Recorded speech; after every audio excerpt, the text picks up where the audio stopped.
Videos കണ്ടിട്ട് കഴിക്കാൻ കൊതിയായ ഒരു സാധനമാണ് ക്രീം പെരി പെരി ലേസ്. അപ്പൊ ഇന്ന് ഞാൻ അത് ഉണ്ടാക്കാൻ പോവാണ്.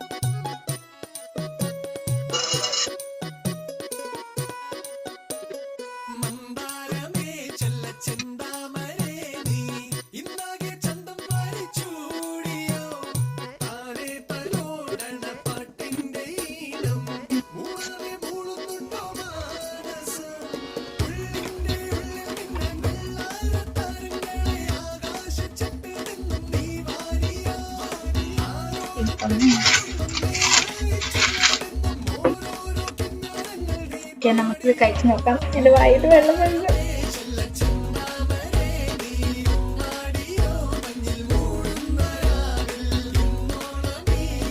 നല്ല ടേസ്റ്റും ഉണ്ട്, നല്ല എരിവും ഉണ്ട്. എനിക്ക് എന്തായാലും ഇഷ്ടപ്പെട്ടു. ഓക്കെ,